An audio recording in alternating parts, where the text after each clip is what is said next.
Hey everybody, hope you're doing good. Let me fix the virtual fighter thing. I really hate that I gotta do this every time. Alright. Let's watch.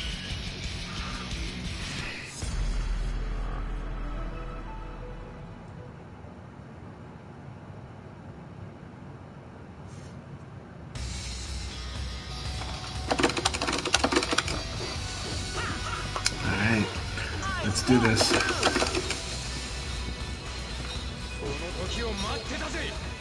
Round one. Ready, go!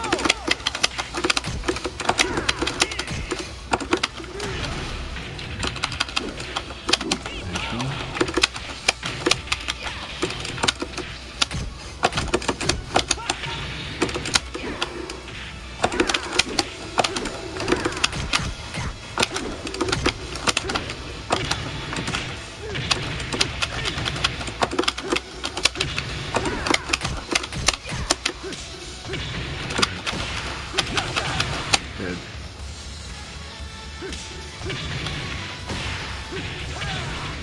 Okay, Twitch is acting down.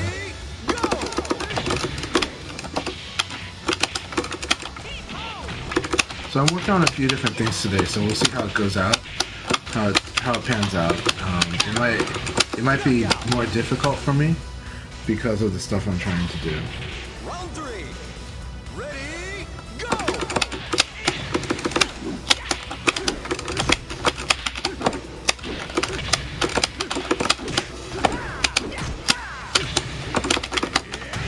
Thought I escaped that. That's okay.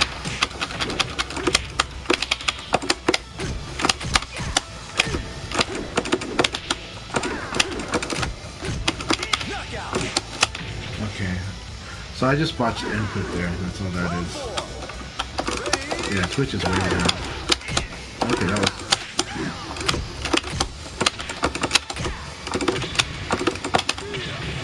Hey, Jimmy. So I'm just working on some very specific stuff, and so my game might be a little more basic, but I think you'll understand because you know that stuff that I'm trying to fix when I play.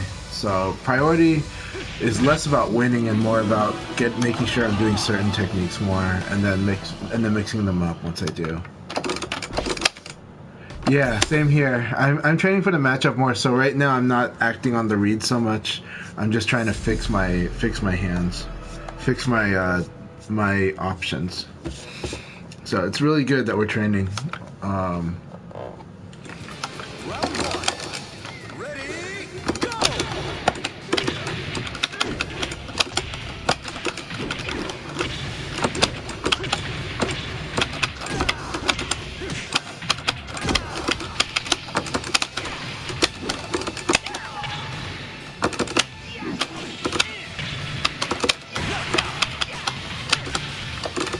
Oh, my pleasure. He's helping me a lot too. Right now, there's the way that he plays Akira. I can work on a lot of stuff I need to. So I'm trying to train for Japan too. That's beautiful. I love that he did that.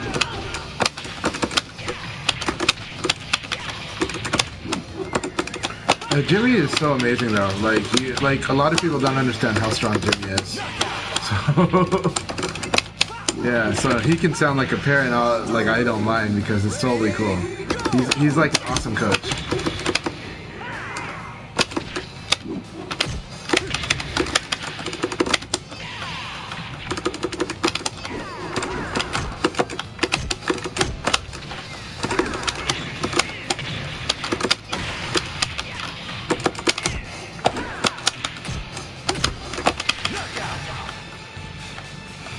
Good to see you, Kobe. Always good to see Kobe. Man, Twitch is like a whole 2 minutes behind. It's nuts. It's streaming that slowly behind. I want to train against your Aoi. I like training against your Aoi. You have a good Aoi, Kobe. We should play more. What's the best way to reach you? Is it better to reach you on PlayStation Network? Or Twitch message, or Twitter while it's still around, or while it's still functioning. Twitter's gonna be around. It's just that the functionality is what we're worried about. But I think it'll be okay. But I also don't like what's been going on there either. That was good, Paul.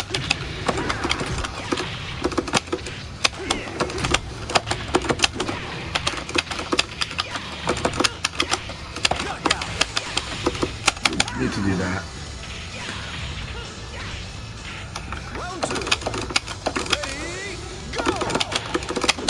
It's because I've had to like take time off too many times.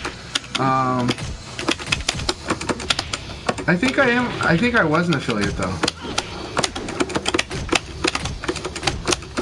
Or no, not that level affiliate. Yeah, right.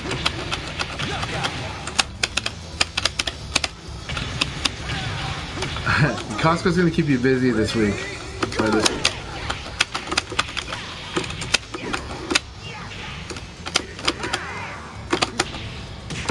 I wanted to get cute there.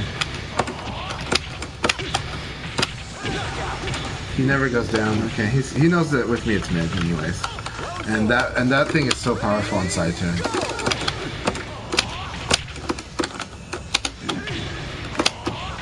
Really? I escaped that. Come on. I must have let go. I got to neutral. Good. That was really good. Okay, with the Kira, that's right. Kira, I have to do 4-6P plus K right away. I have to do like Jackie, and I have to remind myself it's like Jackie when it comes to 8K.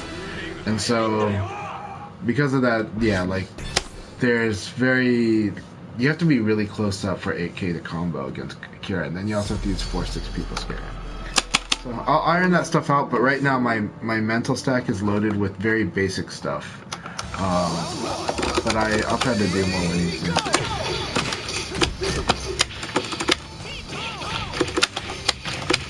And then I should finish that with KK.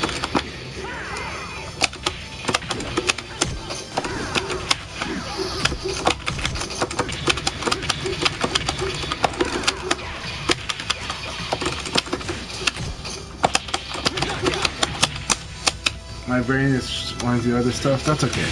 He actually allowed me to work on that.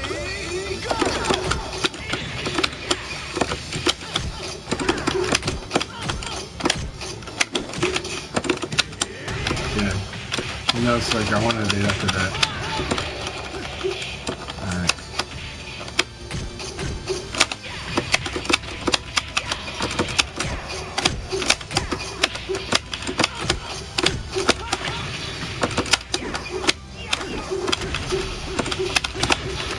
That was good. Okay. So I told myself that if he did that low punch, I should have punch plus kicked after that because of the throw flow chart. But you know, fortunately my habit took over at the right moment. But I'm still trying to fix myself, trying to create options.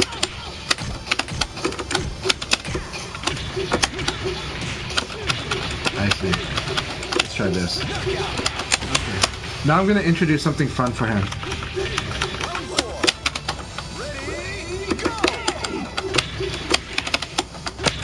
Really? I didn't get 6 PP?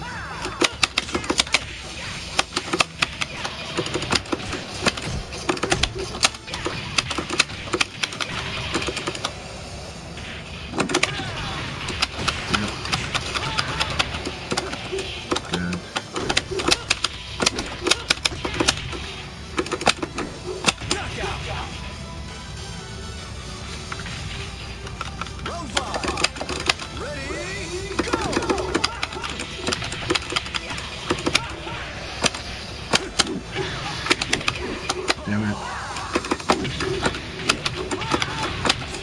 Really? I tried to block, I guess. I hate that. Really? Tried to block again. Okay. I'm like blocking too slow because of the training. I thought uppercut would get it, but that's okay. He did the. I should have just elbowed. But because they do like a delay like crouch dash before, I'm always thinking that my uppercut can cheat in there, and it won't. It'll still lose to like an elbow because you can still interrupt the crouch dash. Okay. Round one. Ready, go!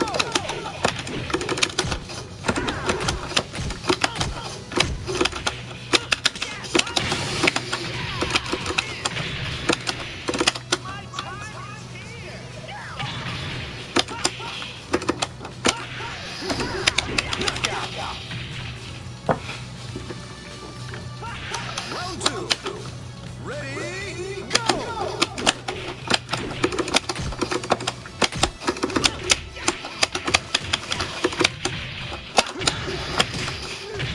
Yeah, too close. Good.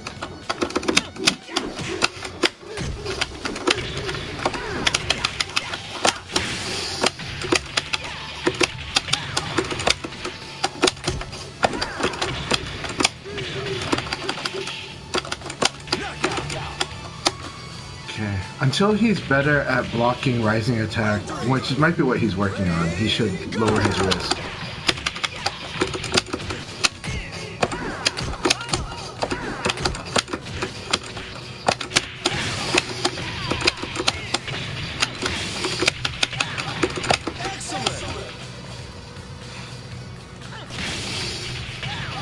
Oh, I can lower the, that's because he's not using that. Let me lower the game audio. Or lower my TV audio, that's all it is.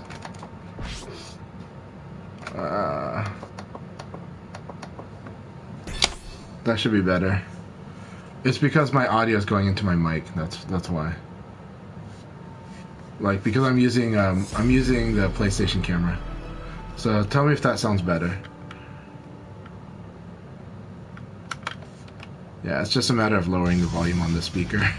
Round one. Ready, go!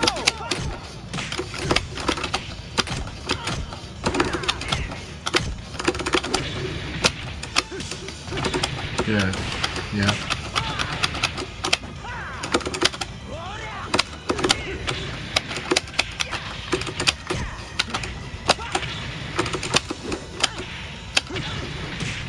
Good, you got that right now. Knockout. Good. Round two. Ready, go!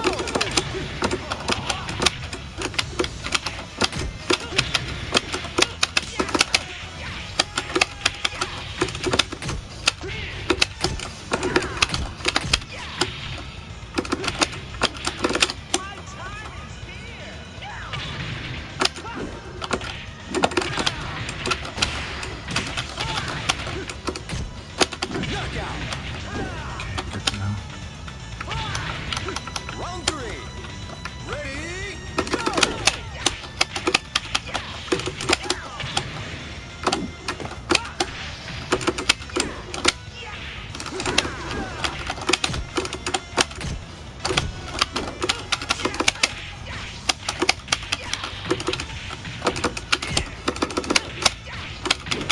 Ring out. Okay, sounds good. Round four. Ready, go!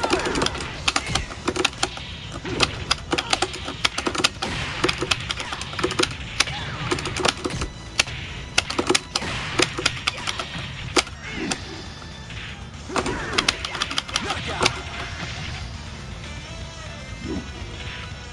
Round five. Ready, go!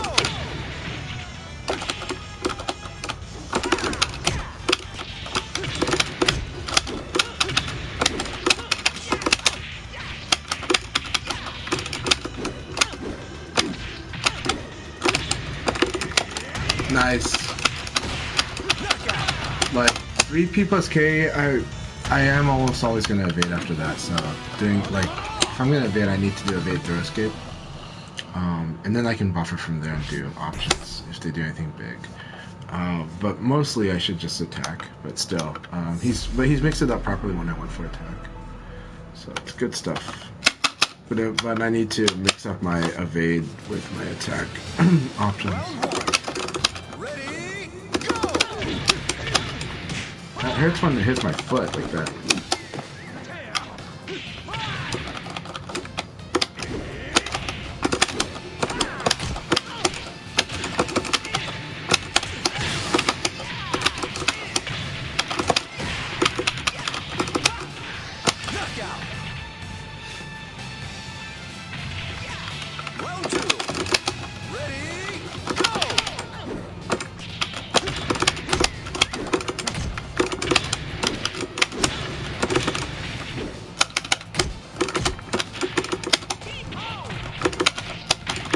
Hey, Blaine, good to see you.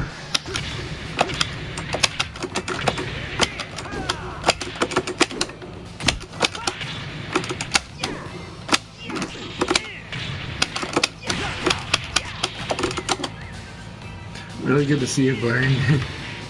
Round 3. Ready, go!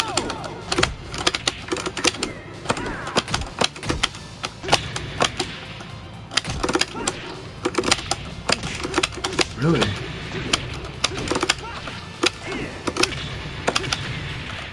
Oh, okay, he's using ECD. Gotcha.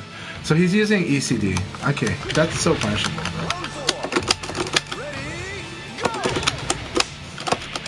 That's awesome. That's an awesome.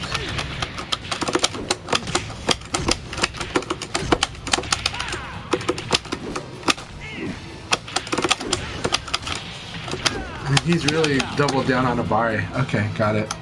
Alright, that's good to do. Good to do if I'm doing cures. So he's reading good. I thought I baited that.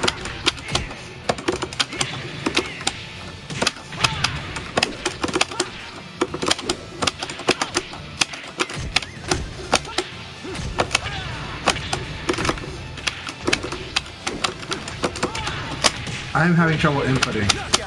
I'm having trouble inputting. I need to fix it.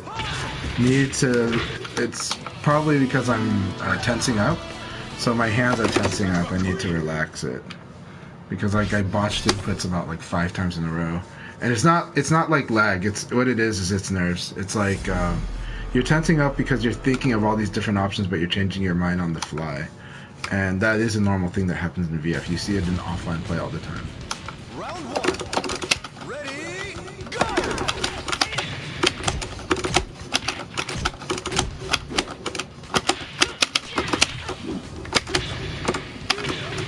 Good. Good.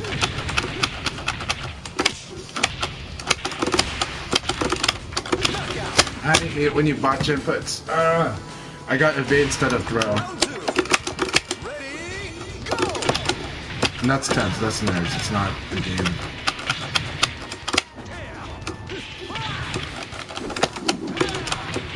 Excellent. Alright, let's focus on this. Now we're at 5, so let's do this. Ready, go!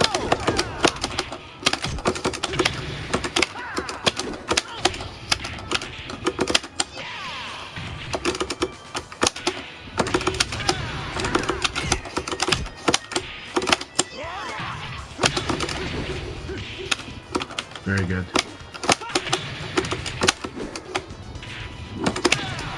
Yeah. Gotcha. Okay, so he's gonna do low rising into hop kick. Okay. And that's a good one just because the evade is such a natural thing to do then. And if you evade, ECD into guard should cover it actually, but it's +6. Hop kick is a lot of frames, so I should be able to ECD cancel into guard.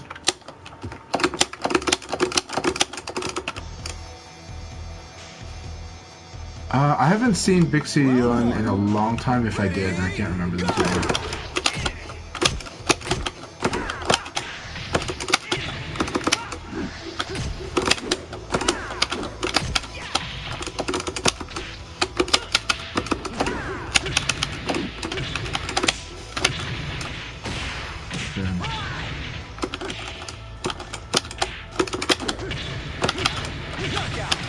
Very good guesses. Okay. Round 2. Ready, go!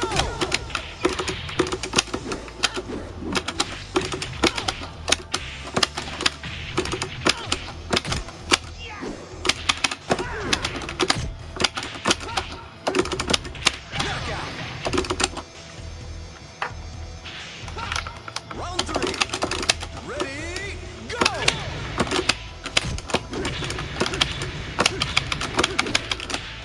I cannot do that.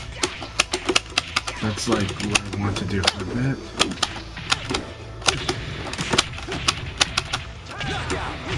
And like, for some reason, my going from crouch to neutral guard doesn't work well. Like I'm always slow with it. Like I see that he's going mid. I change my mind to mid, but it's too late.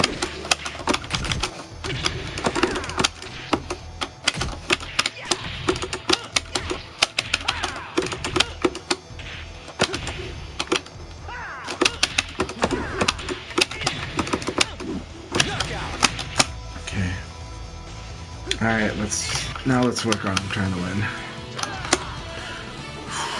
So now I have to go a little more on instinct. Let's see. Good to see you, David Blaine. Good to see you, Tricky.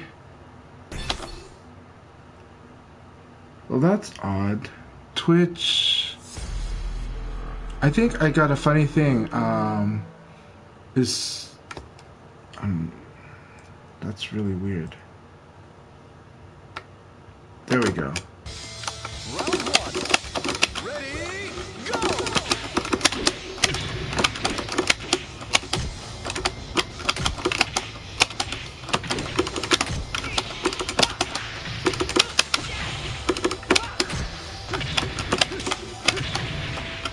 Like that?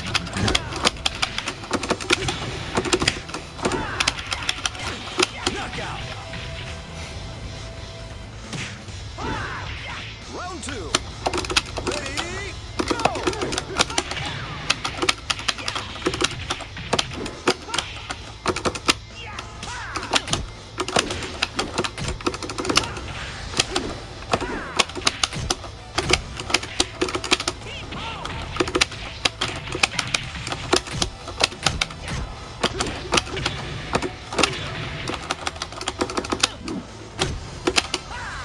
Knockout. Round three. Ready, go!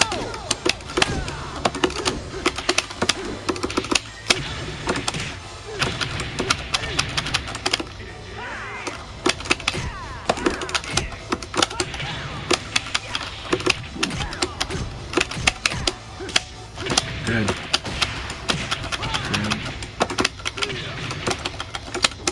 Knockout. Very nice. Very nice range. Good job. Round four. Ready, go! Man, that's insane that works, that range.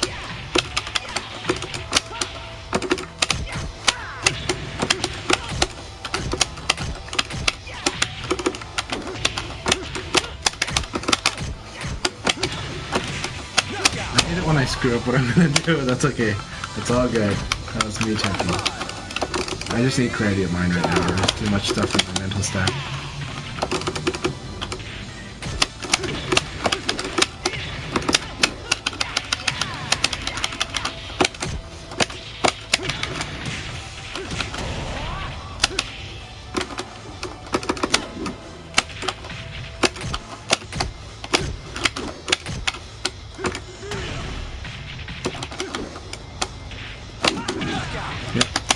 I'm playing slow VF right now.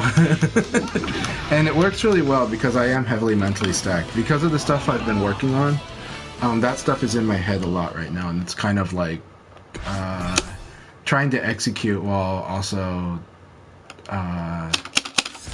but right now it's making it harder to respond properly, so it's causing a lot of errors. And that's okay. That's part of what happens when you're training. Like when you're doing training and you're trying to readjust stuff in your play, there's going to be stuff that slows you down, and that's, again, it's part of the process. It'll be like a few weeks of playing awkward VF.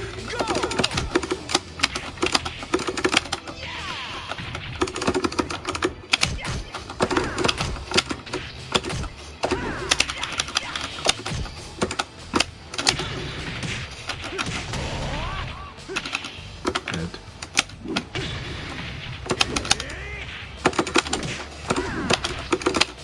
Knockout. Round two. Ready, go!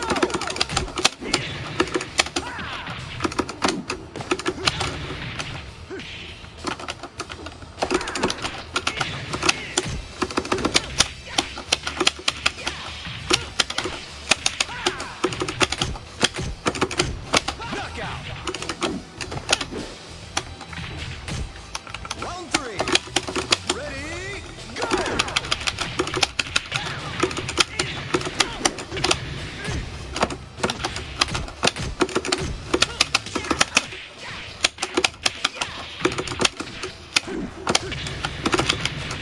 Nice of it.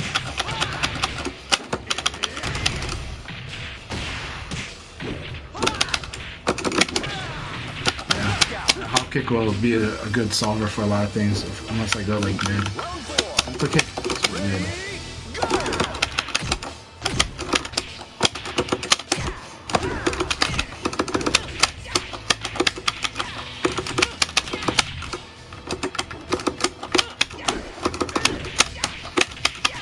Ring out.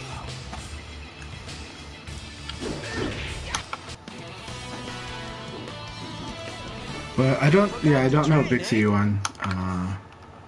Or BG you won.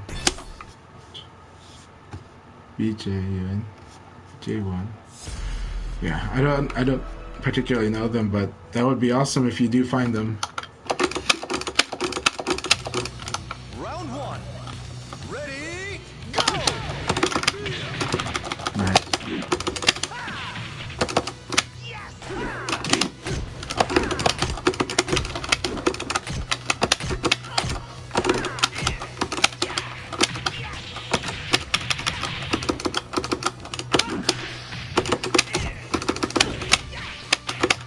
Knockout. Round 2. Ready, go!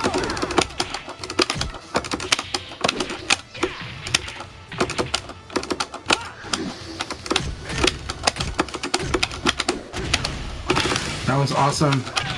Good use of backdash. Good use of that. Hop kick.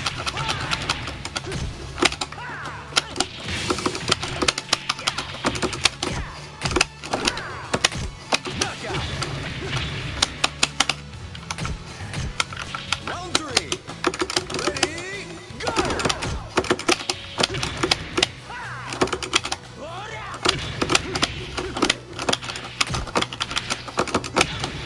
Nice super dashing elbow.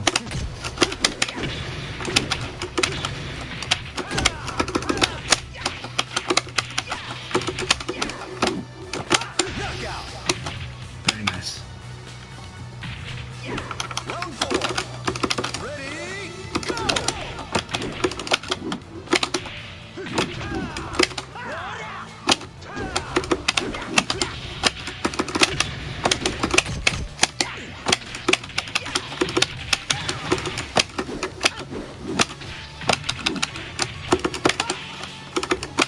Knockout. Round 5. Ready, go!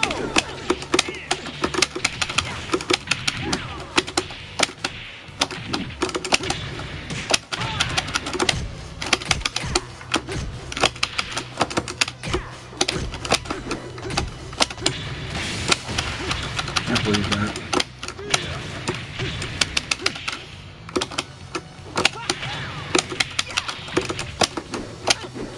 Knockout. The range was just right this time for me. The option he chose. Barely squeaked Serious that. fight.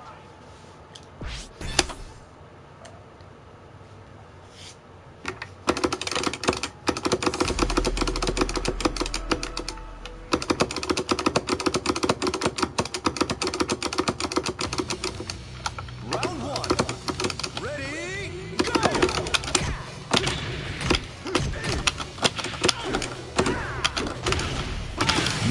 Good to know. Alright. Oh, now I need to go.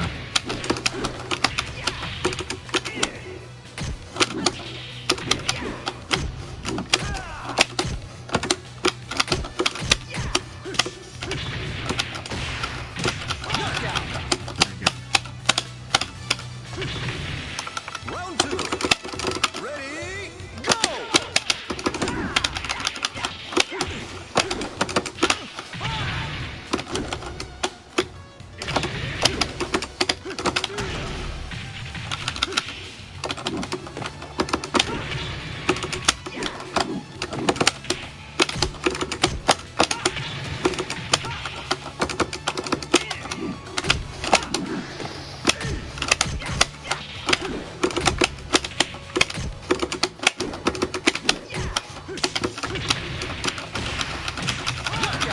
Man, he turtled really hard there. Good to know. Good to know that he will turtle hard like that.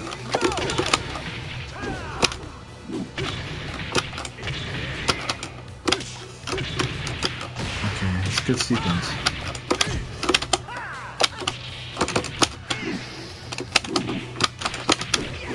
Damn it, it looks like it's gonna combo. Like, it really looks like it's gonna combo, and just like, oh, nope, won't combo there. So I have to stop taking my own bait. I do that against Jackie too, they're the same weight. Like, it looks like a low punch is guaranteed there, and it's like, nope, you're off angle. It's like, okay. So it's just how it is. So it's like, with Jackie, I already have it in my brain never, like, to not do that much, but I still sometimes fall for it. So it's hard.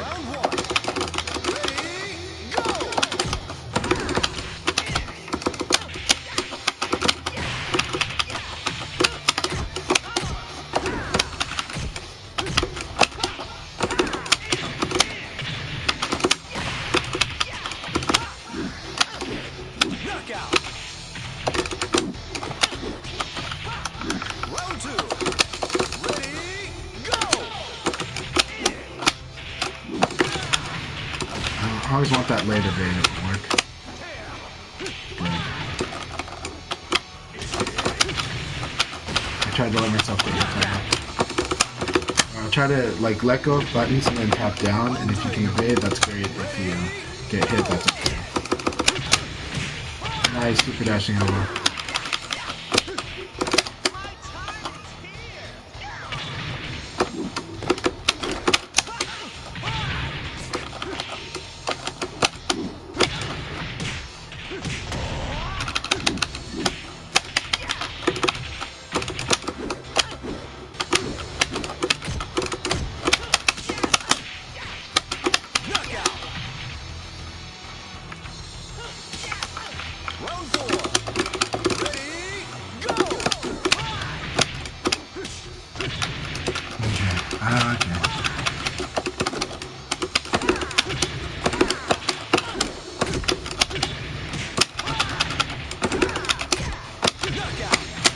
That's really annoying. Like, it's annoying that, like, I can't get certain stuff to hit. Right.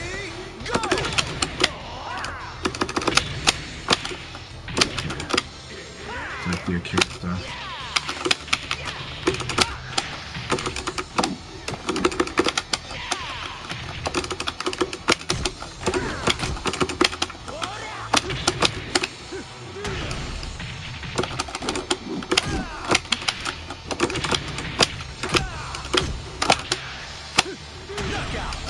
Good game, good set. I wish I could play more. Awesome set, Paul.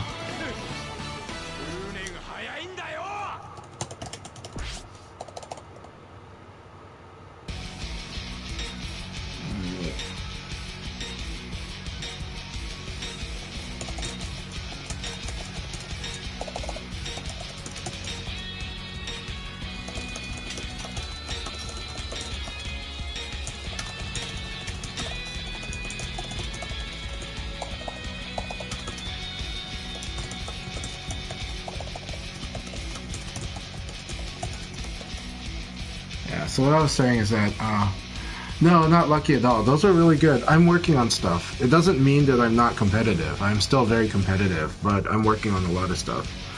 And it's still really hard to do under the pressure of the match, but that's why we're working on it.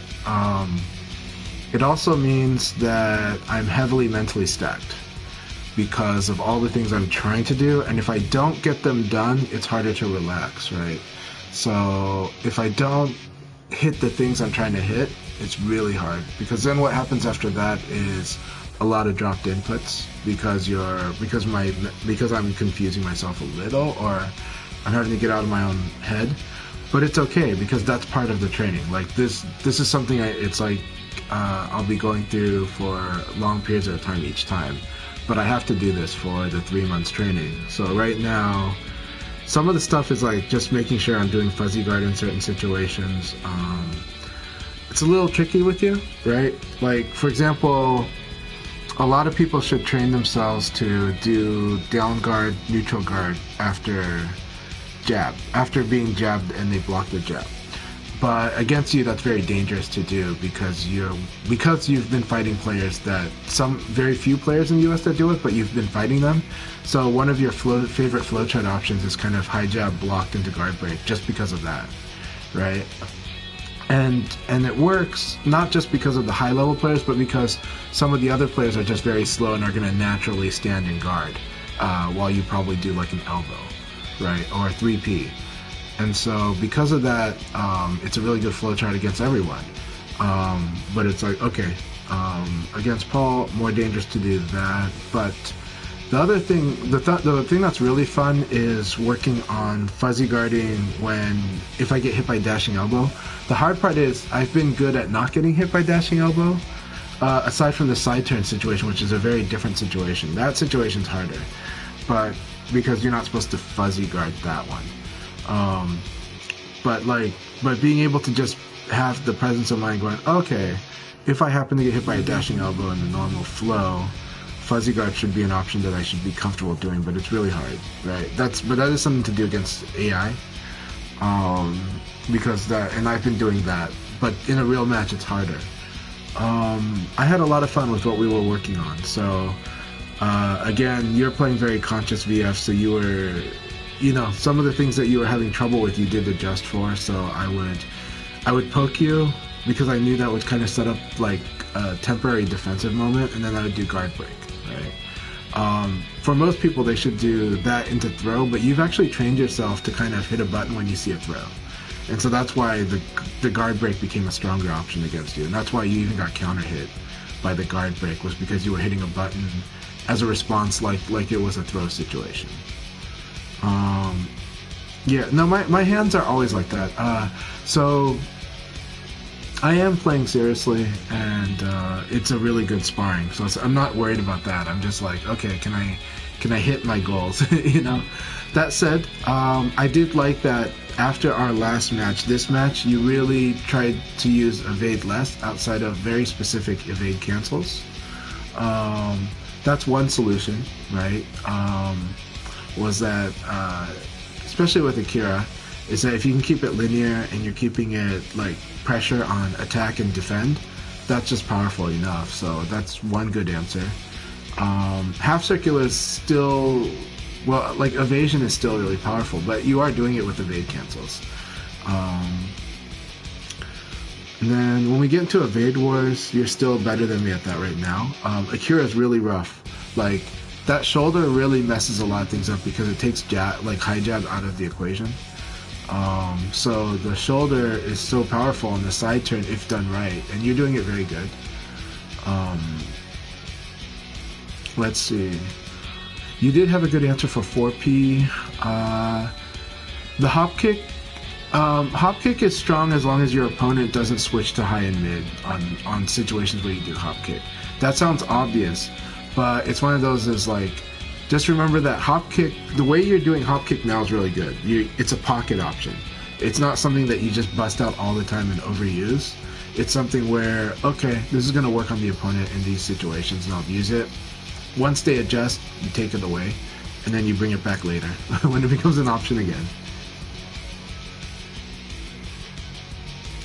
Yeah, your evade definitely was like, you noticed that like I almost never hit you with 8K this time. Like I didn't focus on it this time, but actually, something I should tell you about your evade game that's good. So a really good thing about the way you use evades is you like to evade cancel when you do evades, and you don't evade that much. And so this is actually why your tendency to evade down was really hard to see. It was really hard to see because you'd only see it when it was successful, and you only barely see it when you're evade canceling, because you're canceling the evade, right? The failed evade. And so, like, because you're using evade cancels, and because you're not using evade like as much as a lot of other people might,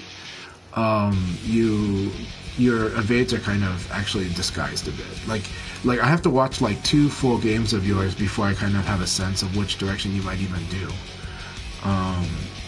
And it's because your evade cancels like conceal your evade to a degree, like it just makes it harder to see. And then and you'd have to see the successful evades like enough times to kind of see that that's the trend.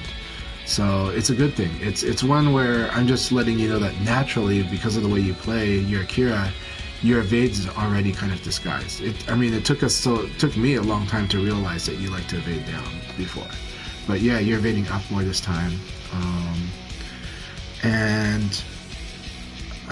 So now, I'll tell you about Leon's mix-up on his forward stance, and I think you know this. So the main mix-up is the guard break.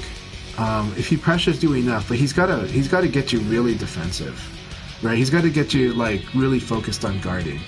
But then after that, if you've got a last-second instinct to hit a button, but you're not doing it before that, like you're not responding to the stance right away, you're just kind of like realizing that the guard break's happening, then the mix-up is forward stance into punch, and that's like a mid punch, which can be evaded if you have the time. But he's supposed to use it in situations where he doesn't think you're even going to evade, that you're jammed up, and especially in Okizeme, he might do that because if you crouch, he gets kick, and if he counter hits with it, he crumples you.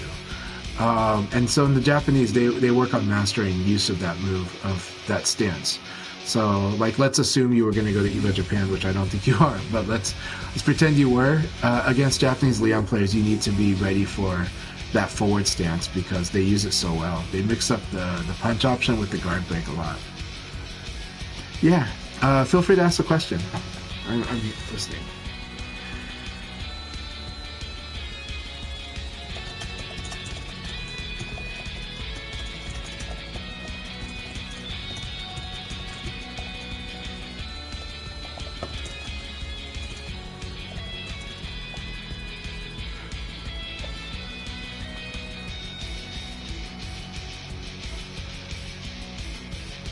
Okay, I'll show it to you. And combo, I do use Leon's other stances. Against combo experts Lao, Leon's 4 PKG is really good. Against Paul, it is good, but it's such a high risk, you know. But it's good for when he does predictable high jabs. And also, like, if he does like the 2 hit strings that end with like a high punch. But the 4 PKG is like a really powerful stance against Lao because it cuts off a lot of his sequences that have a high punch.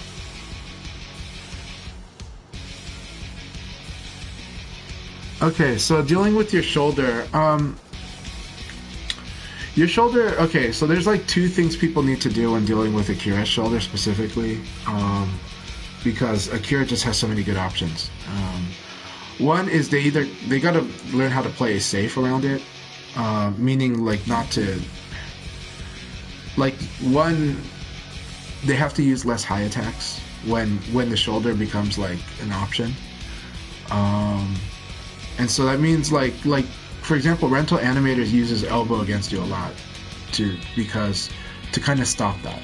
Like, Rental Animator uses elbow for a lot of reasons, but they use elbow the most against you because it stops you from doing shoulder, stops you from doing a lot of other stuff. What I generally tell beginners about shoulders is this: block and throw, block and nitaku. So first is block and nitaku, but you've gotten really good at mixing up your reverse nitaku, that it's high risk, right? And it makes people get very, very defensive and scary. Another option, evade is okay, but evade against shoulder is really dependent on the frame situation when the shoulder was done. And that's really, really hard to see. Like, it's hard to react to, because I need to know like that I was at a big that I was at only a small disadvantage if I evade the shoulder. Then I can do PKP. So evade punish is hard against Akira's shoulder, especially because the frame situations that we're at is a lot of small advantage, small disadvantage.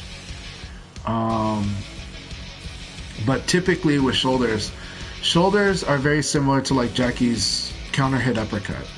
And Jackie's counter hit uppercut is dealt with backdash, with block and nitaku, and with evade punish. The thing is that shoulders have an extra property, just like Leon's uppercut has an extra property, which is they slide under a lot of highs and they slide under some mids, you know. And because of that, The frame situation is a very different thing. And on top of that, like, it's easy for them to get disrupted, and it's easy for the player defending against those shoulders to kind of know to react to what's going on, because they're totally disrupting a lot more moves than normal. Yeah, so dealing with shoulder, typically backdash is powerful. The first standard response is to block a Nitaku, but you've gotten good at reverse Nitaku in that situation, so it's really scary, right? But if that's the case, then the person should prioritize doing more mids against you. And if you do a reversal, they should take the reversal not as a bad thing. Because if you do reversal in that situation, if you do reversal, the thing is, it's very low reward. And so one thing people should know when they're fighting Akira is, if he does a reversal against you, you shouldn't beat yourself up over it. You have to think of it like 3 reversals before we're worried about it, right? 3 reversals is that one combo, right? He could have comboed you instead.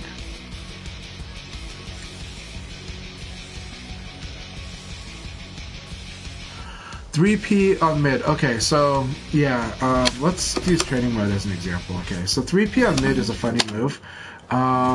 It shouldn't be used too much, but it should be used every once in a while, and it does have good uses. Every move in this game has a good use. So let's talk about the good uses of 3P. Good uses of, yeah, let's do Yakuza, why not? Okay, good uses of 3P. Leon's 3P is really not that great, but it's useful. And so, again, everything's useful, and you should learn how to use your move list. So Leon's 3P is this, and it leads into this, right?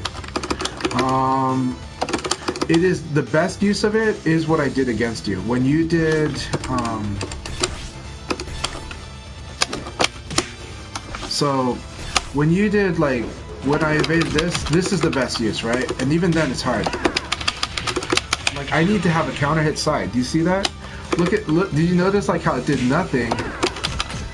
Does, like, not much, right? I've got to do, like, even there, right?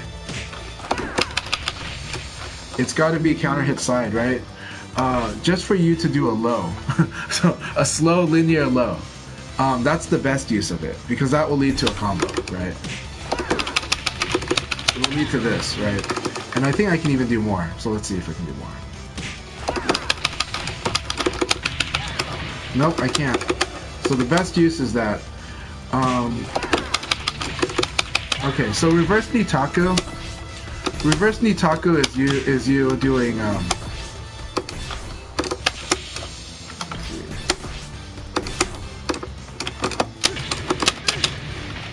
reverse Nitaku is like, let's say you do your shoulder and you put yourself at like, I'm seeing the problem with using, I got to change the actuator on this lever. It's you doing like stun palm of doom because you think I'm going to throw you after I block your shoulder, right? Reverse Nitaku is, for Leon, you know that this situation when the opponent guards is, reverse Nitaku is being in the bad part of Nitaku and instead choosing moments when you're going to attack because you predict the throw. That's all it is. So Leon does this, the reverse Nitaku would be doing that, right? Normally, I should evade throw escape. Normally, I should throw escape guard. That's what I'm supposed to do, right? But if I predict the throw, that's the reverse Nitaku, right? Reverse Nitaku is specifically targeting an opponent's choice between throw and attack and completely disrupting it. If I predict knees, doing sabaki, right? That when we talk about reverse Nitaku, we're like that. And it's good to think about reverse Nitaku as something you can set up too. Like if your opponent, I'll give away one. You know Deniso 201. Deniso 201. Deniso 201 will almost always throw in this situation. Like that's his default. So let's say he's 60%, 66% likely to do that, right? So then instead, like he's gonna usually block and then throw. So what I can do is I can do this on purpose and then do this and hit him with that and do that. That's reverse Nitaku. It's like I purposely put myself in at -8 because I knew he's gonna throw in there, and then I attack him. So that's yeah, it's basically a Bari. So reverse Nitaku is just more of a different mindset of like, okay, he should do that, I'm gonna specifically target it, right? And it's also like, I'll do this, and if I know they like to launcher, then I'm gonna do that, right? I'm gonna evade into this, and I'm gonna specifically put myself in at -8 to punish their Nitaku habits, because I can read their Nitaku. So reverse Nitaku is using Nitaku against somebody. Hey David Blaine, good to see you. Yeah, so -3, okay, so this thing does a lot of things. You should fuzzy guard, but actually one of my common sequences pretty much since VF3, and it still works to this day. I don't do it much now, but it's still good. It's this into this. A lot of people fall for that. But the problem is, if you start obsessing about me doing this, you can get messed up by what I do instead, right? So that's why nowadays you see me doing more like this, right? Which is like ECD into like attack. But usually I'll do this after I hit, right? But then because ultimately what I want is to do this, right? This is going to give me a lot. But again, it's really unlikely. A lot of people cannot react to it, so doing this alone is a lot. Against you, I would be able to start playing mind games with this move, just because I know that you're going to eventually react to it, and so then I gotta choose like what I do. But it's not the best at spacing, right? Because I'm moving forward. My stance doesn't change, but this thing. Okay, there's a third use. The main thing is that when you're on the ground, this is like my option select. If you stay on the ground, this is a ground hit. But if you don't, then I've got a hit. So that's the other good use, right? Is like,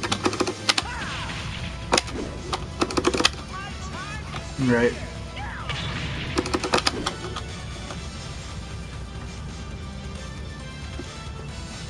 Yeah, so purposely putting yourself in a disadvantage is not, it's a good thing if you know what your opponent is very likely to do. If your opponent has a habit on Nitaku and they're not mixing it up, but if they're really mixing it up, then it becomes more scary. But reverse Nitaku is what Adam does. Adam is really the model for reverse Nitaku outside of Japan. And Jeffrey is like that too. Jeffrey has a lot of bad like frame situations, so you're supposed to use your opponent's good habits against them, right? So Jeffrey and Leon have like the worst elbow. So why is it the worst elbow? Because normally counter hit gives you like +8 or something, but you can, against Leon and Jeffrey, you can fuzzy guard any elbow hit. You can fuzzy guard all of them. If they counter hit you, you can fuzzy guard it. If they crouch hit you, you can fuzzy guard it too. And so it's like, you know, like, I mean, except for that, right? That's the only one, right? So I have to rely on crouch hit, but counter hit is bad. Counter hit is fuzzy guard territory. So I have to rely on crouch hit. But see, it's only +4. Now, of course, this is guaranteed, but this is not hit checkable. Like, this is not hit confirmable. I have to predict that it's going to counter hit you, or that or I have to see that you're crouching while I'm doing the elbow before I can do that, because I cannot just wait for the red flash and press punch. It won't work. See? Yeah. So he does that. You've gotten better at zoning, at using backdash in a good, effective way. I think you naturally kind of have an instinct already for reverse Nitaku, but yeah, your Akira is able to really to do it because of the shoulder, because you've been playing with shoulder for the past year. The way that you've learned how to use it, even when it's blocked, right? So, yeah, and that's what makes your Akira very, very scary too. So yeah, so Leon, if Leon does this, you should practice fuzzy guarding. And like this is really hard for Leon to do, and it's only 44 damage, but it is. But you should remember that this is Okizeme. The Okizeme is simple. I'll show you the Okizeme. The Okizeme is this, right? If you don't do anything, that's gonna hit. If you tech roll, it's perfectly timed. So, and then I switched up to that. But like this is the Okizeme. And so the answer for this is to tech roll and block, right? And then maybe I'll do something like that too. But it's, I have to predict the elbow, that the elbow's gonna get a crouch hit or counter hit to get this. Like I cannot confirm it after the fact. It's technically impossible to do that. Yeah. But you should also practice fuzzy guarding whenever Leon does this. Like whenever in the elbow flowchart, like, and rental is good for training yourself to do this because rental will do elbow all day on you. So training yourself to have the presence of mind, even though you didn't intend to get hit, to like fuzzy guard when he elbows you, is really powerful. Okay, Leon's meaties. Okay, so I already showed you that, like, so same thing. Anytime he ends with this is almost always a good meaty. But also there's two. Okay, so like if I finish the combo with elbow punch, right? If I finish the combo with elbow punch, then then he's got a lot of meaty options, including that one. And so staying down is pretty good there if he does that. Okay. That was different from the normal, but the normal elbow punch, you will get hit if you don't do anything. Okay, but that's basically the same there. So now there. Okay, here's the tricky one. This. That one is perfectly timed for.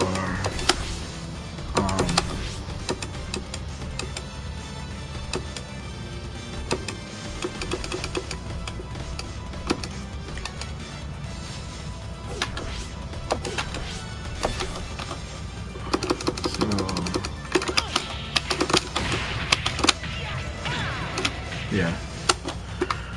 So that's simple. All you have to see is that he doesn't finish the combo. Like you're like, why is he doing that? Why did he do this? Right?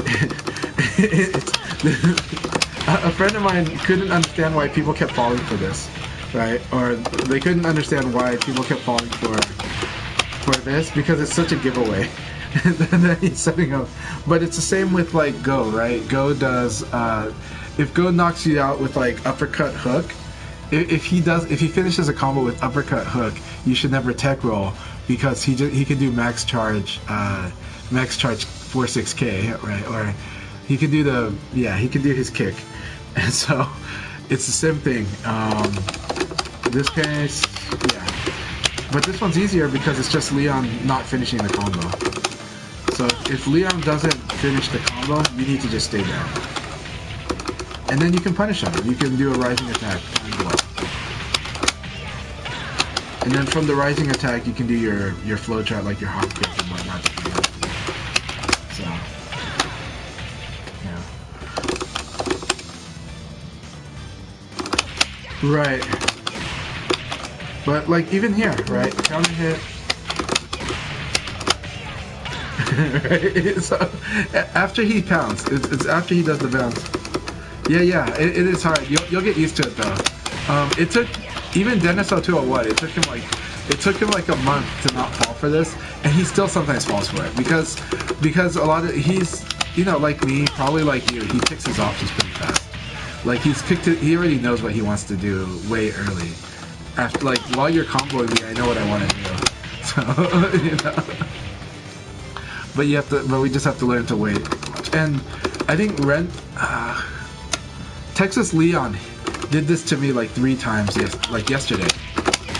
Like he did that exact one. Like Texas Leon did that to me 3 times yesterday. I fell for it every time. So yeah. So And that's because I don't fight against Leon enough.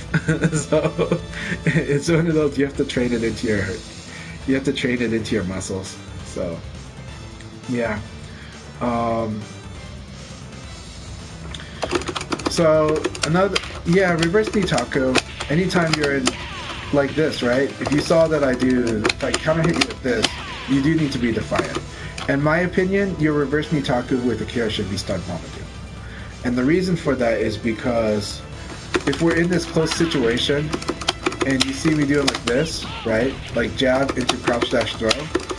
Well, you might actually react to it and know that like, oh, a throw's coming, and so you typically will do this.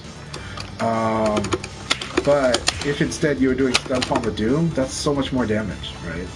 So stun palm of doom should be your reverse Nitaku. It should be like, because it doesn't require joystick inputs, you won't get screwed up on directions. It's something that if you train it as muscle memory, it'll just be an easy option whenever you predict a throw.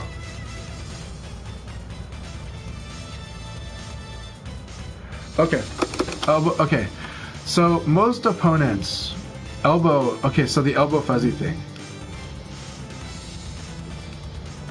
Yeah, stun palm of doom is the PKG. Yeah, all three into the combo. Yeah, like you should train that as your like, Adam Yuki's going to throw me, I need to do this now. Instead of doing PK or P, train yourself to do stun palm of doom on react. Like when your instincts fire up and you know he's gonna throw you. Like you absolutely know, 95% sure he's gonna throw you.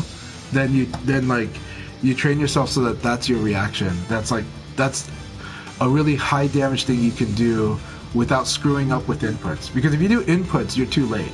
If you do like if you're like 3-3-P, right? That would be really hard to do in a split second when you realize that the opponent's gonna throw you.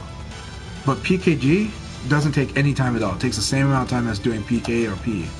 So stun palm of doom, even if you only just get that first stun palm as a way to hit them, at least you're on the right track.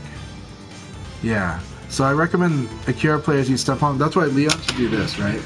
Like if I jab and if you block this and you're gonna throw me, I should do this. Like just because the very last second realization that you're gonna throw.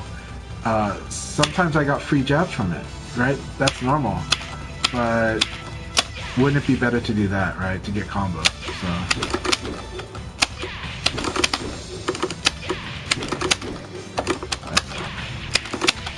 Yeah, that's right. I have the muscle memory down when I'm actually in a match, but actually if I rush it, it doesn't work.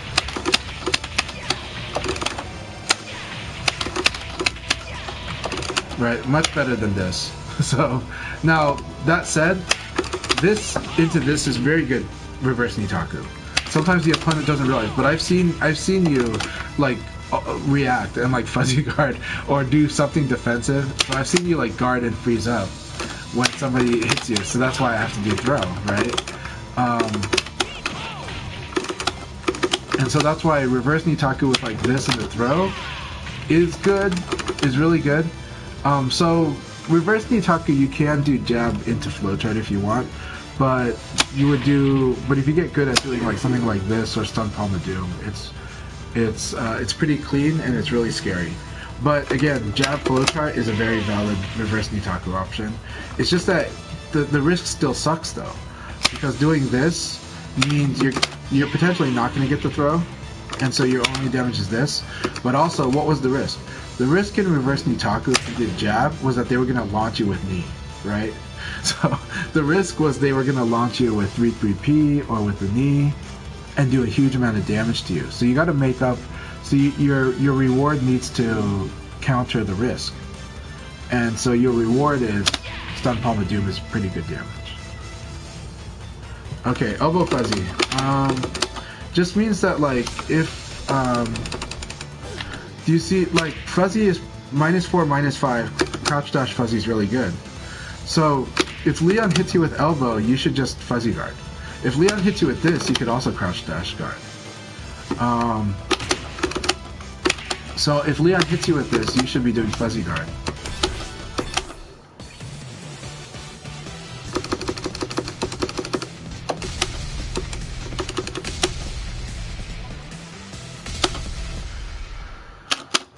So if Leon hits you with elbows, you should fuzzy guard 100%.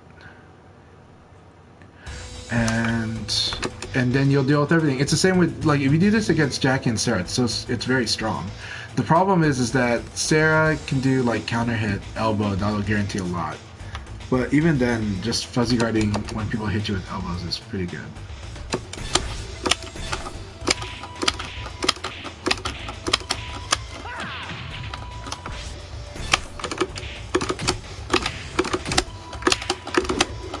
Right?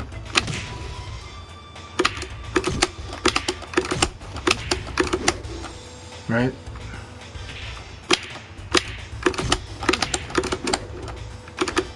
So, does that make sense? So, like, I'm getting hit by this, fuzzy guard.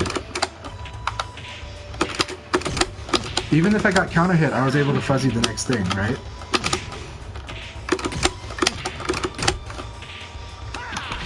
Yeah. Because he only gets +4.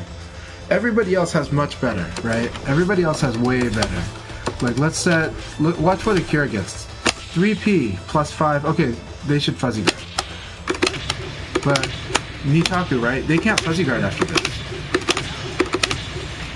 Right? On counter hit.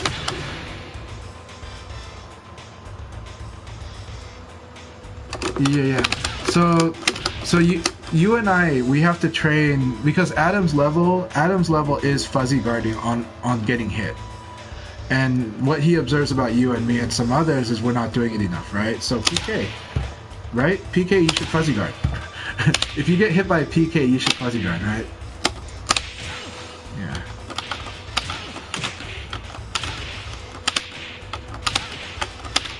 Yeah. So when I teach people about fuzzy guard, yes, I do teach them that when there's fuzzy situations you create, and that's what you start with, but later you got to start developing the skill to do it on situations your opponent creates. So right now, the opponent, we create it when we do this, right? When we do this, we fuzzy guard, right? After dashing elbow, you fuzzy guard. After 3P, you fuzzy guard. Because they blocked it. That's easy, right? Because we're already primed to know that fuzzy guard's an option. What we need to work on is we need to do it when the opponent does it to us. So then we need to do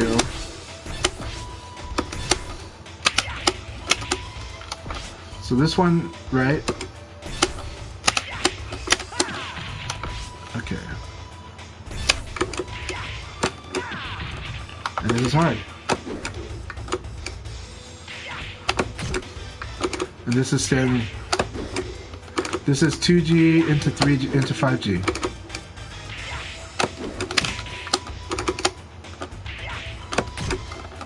And you should always do this on PK. But you should also stay down because of PKP, right? Because Leon has got this jerk of a move. Right? And we'll even delay it. Okay?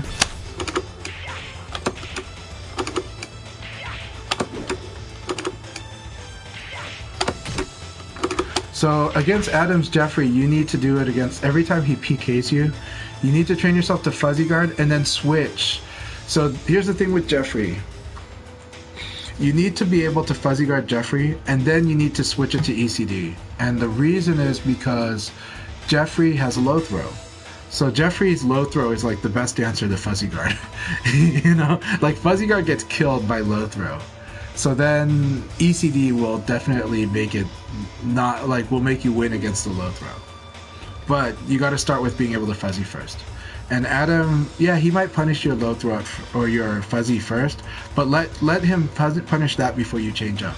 But you and I, we do have to train ourselves to fuzzy guard when we're getting hit into 4 or 5 and 3 or 2. So when Kage, or even, so basically when the opponent does this,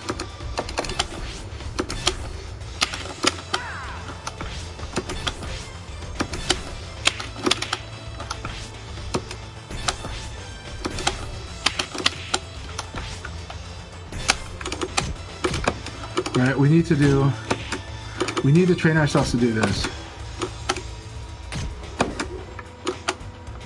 Which is what you already trained yourself to do.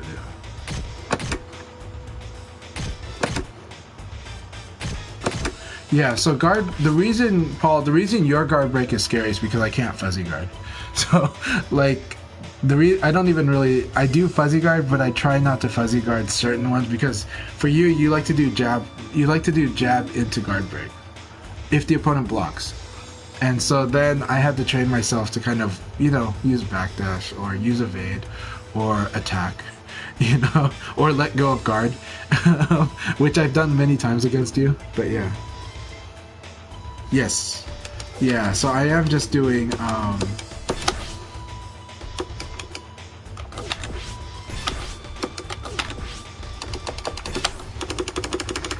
so all I'm doing is,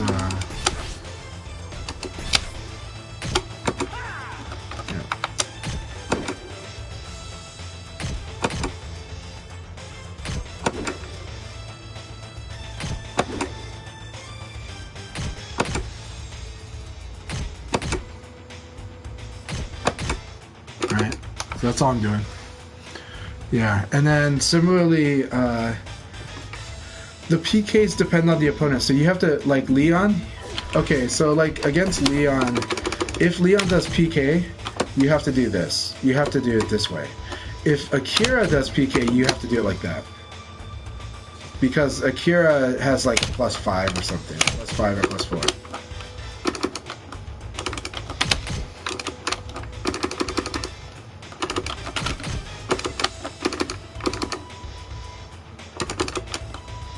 What did Tricky say? I missed it.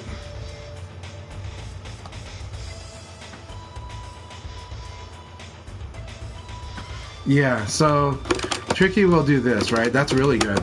This is really good tech, by the way. I don't think this one is really good. And then this, yeah. It's really, really good tech. Yeah. Especially because, so here's the thing about guard break, right? What's the thing about guard break? Guard break is an attack, and because it's an attack, you can do an instant crouch under it. You could technically do an instant crouch under the, as long as you are hitting 2G when the guard break lands. But of course, you know, yeah, and that works kinda. It's kinda weird because of the elbow, right? But yeah. Yeah, right now my setup is my screen is directly opposite of my window, so it does. So it's fun doing like the Sin City stream.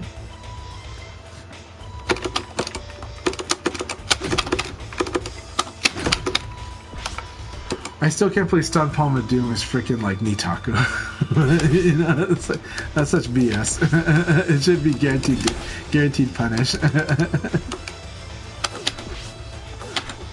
Right? Yeah, it's like, screw you, Akira, -9. Really? -6.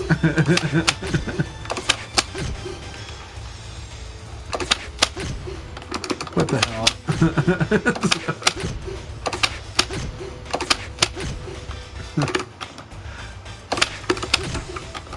-7.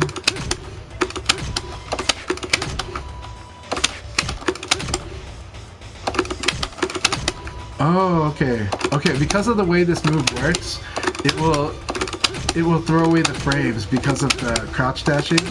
It will throw away the frames from side turn. That's okay, that's interesting to know. So it's always -7. Okay.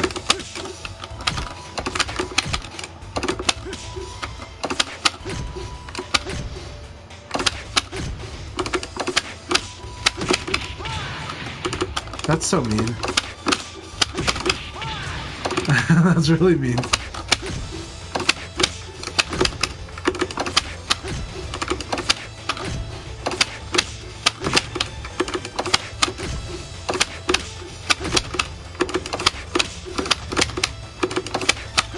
I don't play Akira much.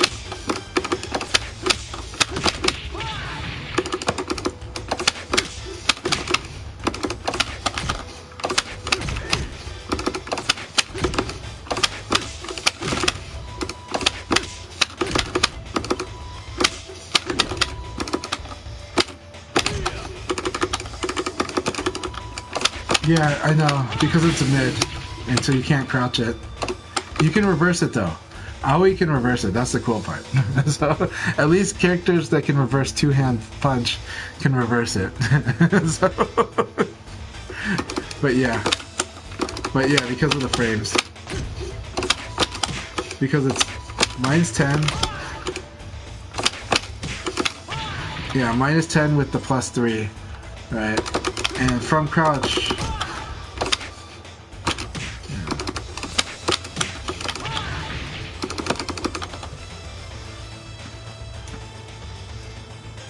Yeah, well, we call it side hit, but yes, on side hit, on normal side hit, 3P plus K creates the guaranteed double palm.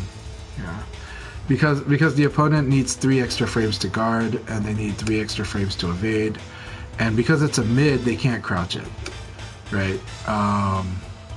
Maybe they could hop it, but why? It's still gonna take damage. But they can at least reverse it if they're Aoi. Can Pai reverse the two-handed attack double palm? I don't know if she. I can't remember if Pai can reverse double palm, but at least Aoi can. So yeah, good stuff. Thank you guys very much. I'm pretty sure my wife is hungry, so we're gonna go have lunch. But she has today off.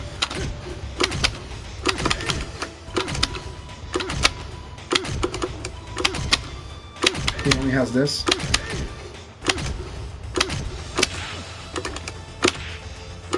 Look at that. -6 counter hit. Yeah. Now the thing is, he can still fuzzy guard because he's crouching. So you can still fuzzy guard to doing this. You can still do that.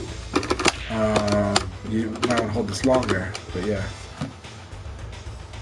No problem, Paul. You have the skill to be able to start doing the fuzzy guard when people hit you, the way that you play. So there's a world of stuff for you to still do in this game. Tons and tons of stuff. It's gonna take a long time. So let's keep training each other hard, because I'm training for Evo.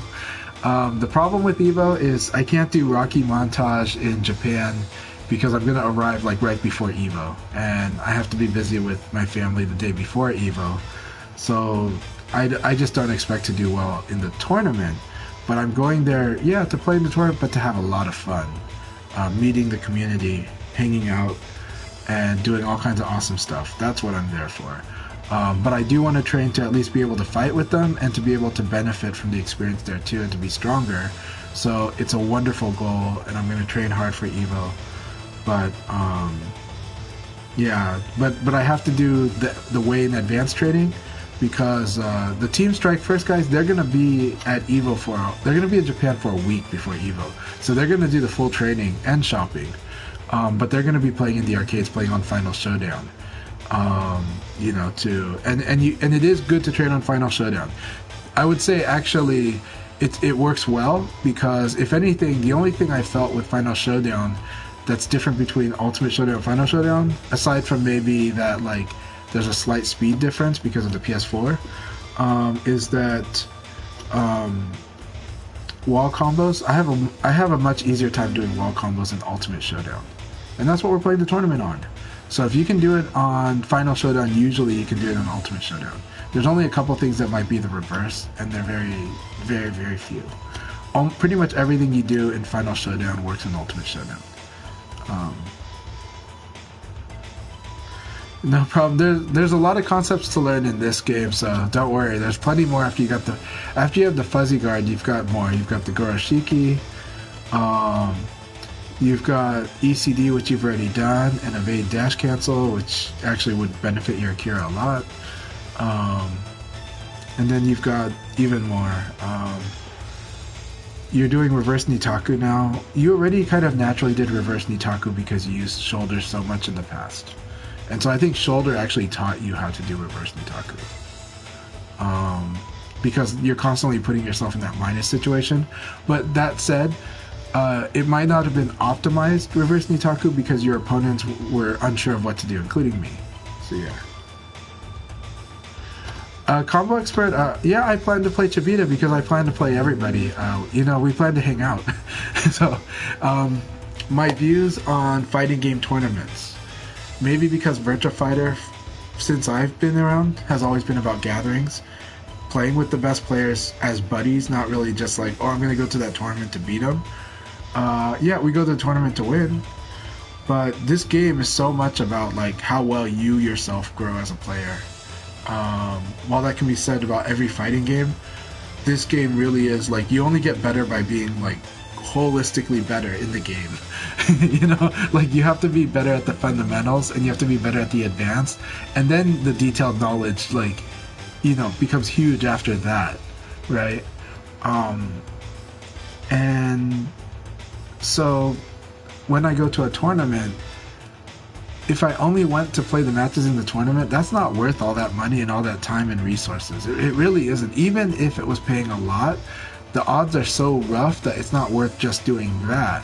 So that's not the only reason I go, but that experience is wonderful. That experience is amazing. I've gone to tournaments, I've won tournaments, I've runner-up in tournaments, I've lost badly in tournaments, but what made it extra special was the time spent with community around, like after the matches are over, then we're going to play a lot against each other, we're going to have runbacks, right? When you look at Defend the North, the tournament was huge and it's very hype. But the most fun videos you watch is that first to 10 with Denkai versus Nero, and Nero squeaks it by, and you know, and Denkai tackles him in real life, right? That's the most fun. Tricky doing first to 10 turns it into a first to 20. that's fun. Right? Like that's the heart. That's the like love of the game. Still, those matches are just as competitive as the tournament, but it's a different feel. But it's just as competitive and just as fun. So there's that. You know, there's, for me, meeting the people with the lever community and the buttons community. So meeting Sanwa, Seimitsu, but especially Golden Lever, Tenno Media and Atasa. I think CQB might be there from Australia. So they're like, we just want to chat and have fun and talk about like what we love about our hobbies. And so that makes the trip wonderful, but also the networking too. I want to meet people at Sega. I want to meet people around. You know, I'm happy that Massa Red is gonna take time for me. You know, he's actually planning to take a day off so we can hang out, and I'm really honored by that. Want to hear what his experience has been like being back in Japan the last 5 or 6 years, working at, you know, Nintendo headquarters. And then he wanted to meet my family, and so we're really happy to kind of hang out like that. We were most happy when we thought that we would be able to go during the Japan spring break and our families could hang out together, but instead it's probably going to be us hanging out with him and then going to dinner with his family. So yeah. So Virtua Fighter Esports, yeah. Okay, so you're saying that the lag is because it's actually playing online to do, or LAN play just to do the versus setup, the versus. But I've also heard that the Japanese players really feel that the screens themselves are laggy. Yeah. I have a feeling, you know, the community will almost for sure make sure that this is played on a PS4 Pro at EVO Japan. Yeah. But yeah, so many yokai still run FS, and that's the, you know, like if we train, we're training there. One of the hardest parts about trying to even train in Japan is you'd have to train at the arcade, or you have to know somebody with room and a console, because there's a couple factors that are different from being in the US. One, most hotels, it's not appropriate to play in their lobby. Really not. There might be some that are American style that have a place for people to play games and hang out, so you gotta find those places. Japanese rooms, there's like almost no room to play the game. Like Steam Deck might be the one answer to being able to play in a Japanese hotel room. Japanese hotel rooms are tiny as hell usually. If you're staying in a hotel on a budget, you need to understand that the size of a Japanese hotel room is probably the size of a queen size bed. And so you're like that's the room size. Is like the size of the queen size bed. But you're staying in like a full size bed that's occupying that queen size bed space. And you have like this tiny desk with lights and with the TV in the corner, but the TV is practically a part of the wall. And then you have a tiny hallway you can barely fit your luggage through. And then you have the restrooms are cool though. The restrooms actually, you could probably trade in the restroom because for whatever reason the restroom has a little bit more comfort space. The restrooms usually, the one I stayed in when I was on layover is like the bathtub is tall but small. And it's awesome. Actually, it's awesome taking like sitting down into a bath is awesome.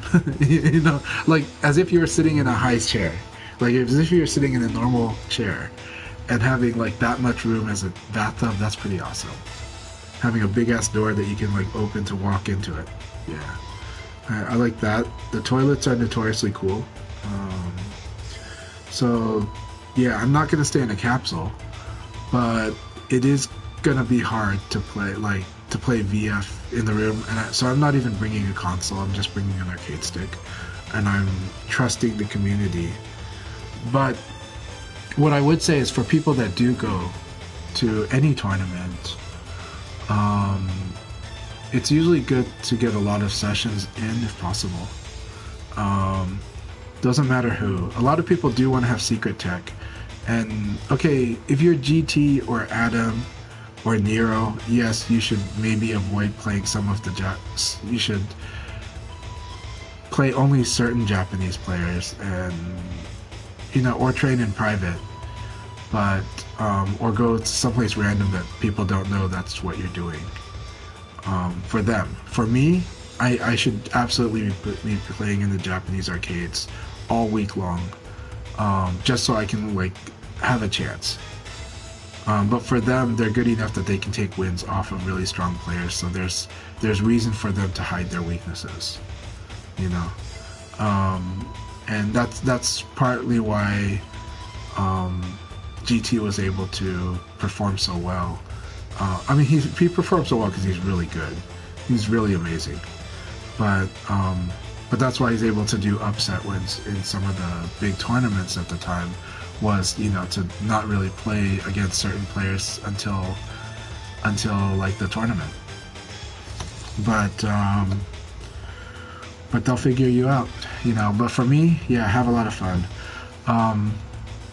So for most of us, it's really just how you should go to tournaments so that you can have fun. In Seattle, we had this tournament called End of Summer, and this was a pretty cool tournament that was in downtown Seattle, and I got a lot of the Northwest players to play. This was after Sega Cup. This was, I think it was. This was a really fun event, and no, it was very early, but it meant a lot to a lot of players because I made sure they understood that after the tournament was over, we were going to play a lot of casuals, but we were also going to have team battle, and we were just going to enjoy VF, and we were going to hang out too. And so we did those things, and then after that, you know, I got letters from some of the players telling me how much that event meant to them, that like they just freaking love the game and they remember why it's really amazing, you know. And so for me, that's the heart of it. That's why if you go just for the tournament, you know, it's okay, but you know, if you were like in Little League Baseball or in sports, you know, you might go to an event and play the tournament and then hang out with your family. But as an adult, this gets very expensive to travel around to play. And so the gatherings is what it's all about for me. The community, getting to know people, that makes the trip worth it. And then the tournament's awesome. So my ideal, have a tournament at the start, have a gathering after that, and then do a team battle at the very end of it. And you can even have another tournament at the very end of it just to see who at the end of the weekend is the strongest, you know? Because that's a lot of fun too. But the first tournament should just be an icebreaker, you know. And so Japanese community, I never get to see them. I'm so excited to see them. I'm so excited to meet them, and that's why we're going to be talking all about that. No problem. Combo expert, was there a question you had? You were asking about stances, right? So stances, with Leon's stances, they are, okay, you know, let me tell you something about your character. Lao is awesome because his stance is always useful. Now, you are very good at using stances because you know how to apply pressure and ease off pressure. But for a Leon player, if I do this and the opponent low punches, there's nothing I can do. So I cannot just do this out of nowhere. I cannot do this, like none of this is going to work. None of this will work on the fly. I have to put so much pressure on you before I even do it. That, like, that I have to get you stuck, you know, before I can do that, right? Oh my gosh, my memory is kind of off. Compo stance I did like, I always use the full move list of Leon no matter which VF game I played. So yeah, I miss a lot of stuff. I missed that Sabaki was the combination in the past of this with Sabaki because it used to beat the high punches also. Compo stance. What did compo stance do? I'm trying to remember.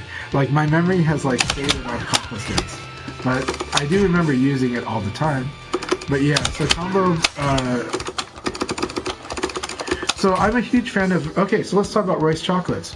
Royce chocolates are amazing. They are the smoothest chocolate you might get.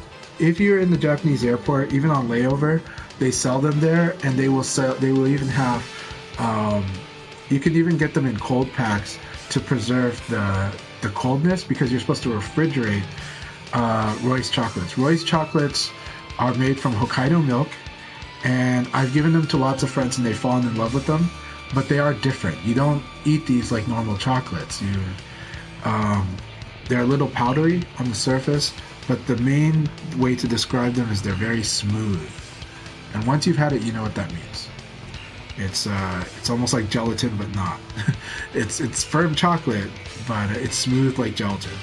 But Royce chocolates are amazing, and they have really good flavors. Always love it, Japan.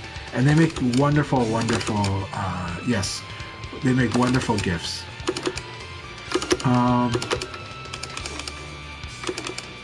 Yeah, I'm talking about buying them from Japan. I didn't know they sell them in the US because I get them from Narita Airport. So, you know. Yeah, so combo breaker, this stance, so Leon has two stances. He has this, and then he has this, right? This one, same thing. If Leon does this and the opponent just has presence of mind, they can just do this. They can just low punch him all day. No matter what, this thing is interruptible by jab. They can do this, they can do this. It's similar to like Brad stances, right? You need to pressure before it becomes good. And some people don't know that about Brad. That's why I think a lot of Brad players are surprised that I'll just hit them out of their stance. You know, like if I see stance, I like don't hesitate. I attack them. You know, so and so you have to make me afraid of your string before you do something like this, right? Now Leon can. The reason this is good against Lao is simply because he has the built-in high punch part, right? So Lao doing that. Now that would work, right? But then I have this, right?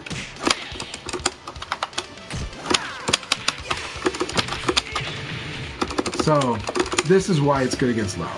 Simply because Lao has got a lot of high punches. That's it. Because Lao has good high punches, like I can do stuff like, you know, like this, right?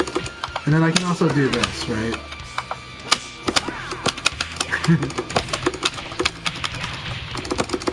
Now that's really risky because this thing, the thing about Leon's parry, it only works against single arm attacks that do not knock down. If the move knocks down, he can't do it. And he just gets like an evade from it. But still awesome.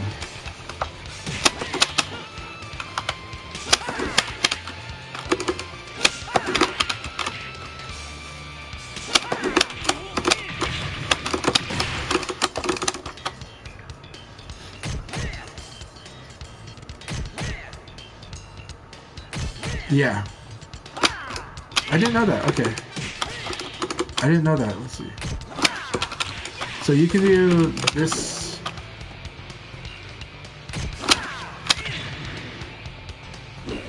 Do I want to do that? Oh, I think you're talking about this. Yeah. Oh, yes, for sure. That is what's awesome about it. So you'd have to do the first part though.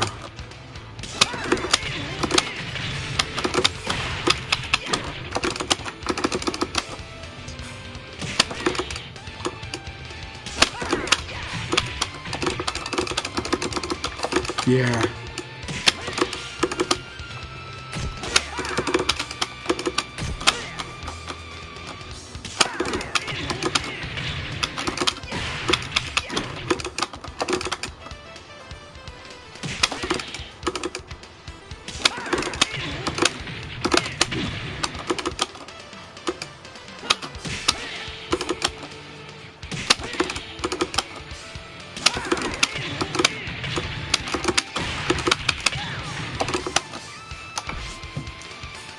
Yeah.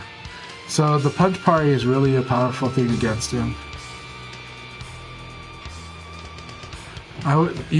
Combo expert, I absolutely want to do that. So I can't do it right now. I will finally take my wife to lunch. But yeah, I want to train against your Lao so much, and I just love fighting your Lao too. So the same with everybody here. I love fighting everybody that's been chatting in here. Tricky. I love playing VF.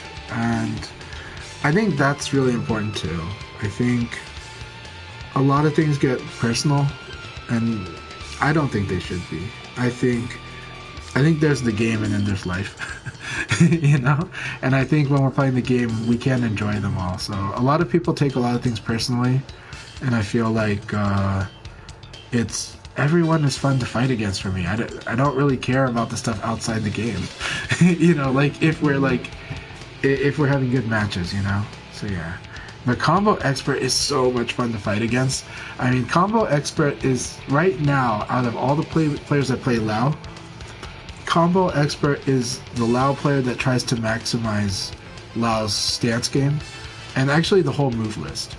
And I love that. I really love that. I feel like, you're like my brother, right? Because that's what I try to do with Leon. Even if you guys are tired of seeing some of the same stuff with my Leon, the fact is, most people's first impression with my Leon is that I use more moves than they saw other people use. It's just that a lot of people have now seen it a lot. Just like after a while, you see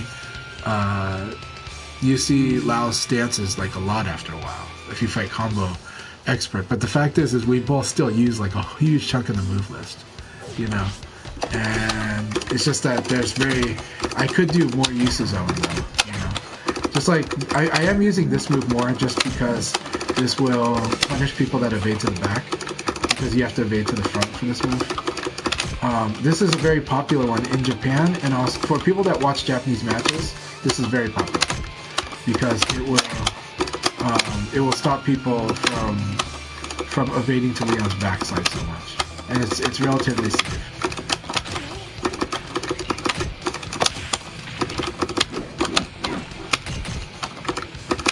I do kind of want to do this to someone sometime.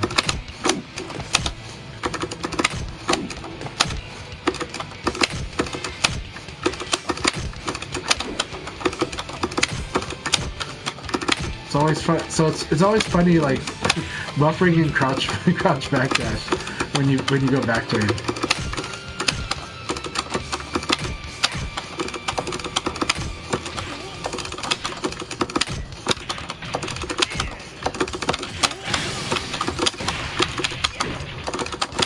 But yeah, I do feel that VF's a game where all the moves have so much utility and the system is pretty robust. So it's a game where like you can actually not get too bored of the game unless you really only play it one or two ways. But the game does give you a lot to just keep enjoying, which is why we enjoy it so much for so many years. And I think So I think like if you can play with like love of the game and just kind of focus on your own personal growth, and it doesn't have to be fast growth. I think that's the most fun. That's why it works for me very well, right? I think having to beat everybody is it's a weird goal because opponents get stronger too, you know? I'm not beating myself up because Paul won our sets today. I had different goals.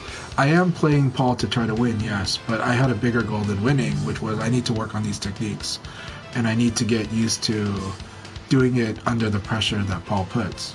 Because if I want to be able to play better in Japan, it's a must. So, but at the same time, and that's something that can only really happen when I play a player like Paul, right? Is working on the certain stuff I was working today. So yeah. Yeah, wife is waiting. I'm gonna go get our food, and then we'll be able to play later. I've got a big holiday time coming up. We'll see how it goes. But I do want to trade today. I'm gonna take my wife to lunch. Thank you guys very much. Let's take care of my wife, and then.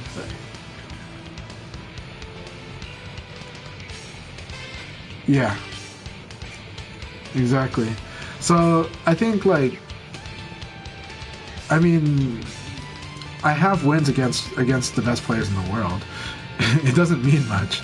Can I sustain it? No, but but also but at the same time, I almost won against, but again, you're not seeing their real strength, and there's the game that you play before you know each other, and then there's a game you play after you know each other.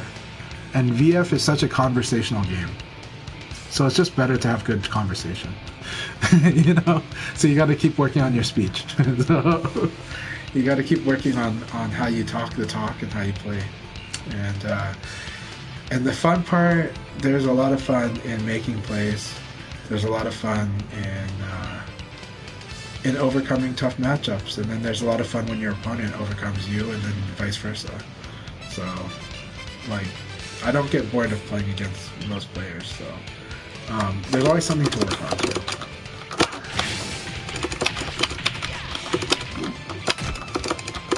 Yeah. So yeah, there are goals. There are. For sure, I try to win, but there's a lot of stuff I still gotta do that I want to play better. So I don't know. I guess for me, it's always I feel like I compete against myself more than I compete against other people. But also, wins are just like a check mark.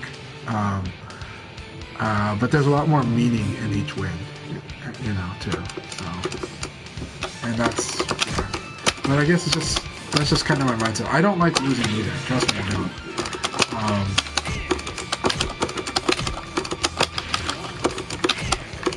But if the only thing I want to do is win, then there's certain people I can just keep playing, right? But of course it's the climb, and the climb is so much fun, right? Being able to hang in there with Tricky is so much fun, right? When Juicebox gets better, and then he beats me up, and then I come back and beat him up. It's a lot of fun. So, but yeah. Alright, you guys take care. You have a good one. And Juicebox, I hope you can stream more VF soon. And I know how frustrating it is, but at the same time, I really it's so much fun watching your stream. So yeah. Alright, cheers. And let's see if is anybody playing VF right now? Besides me. Yes, somebody's got a stream up, right? Alright, we'll send to Natsu.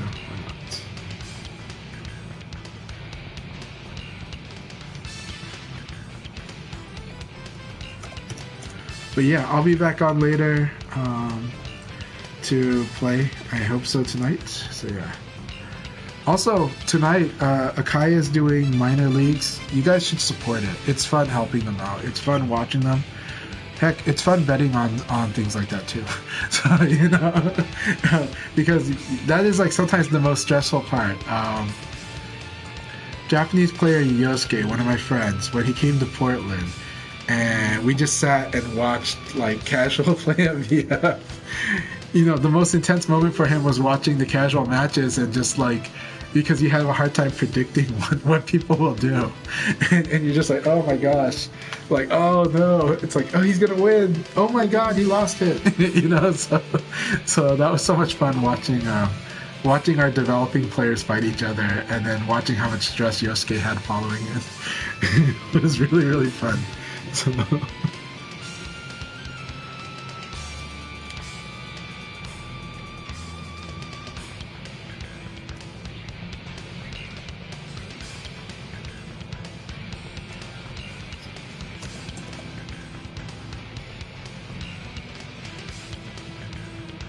What? Okay.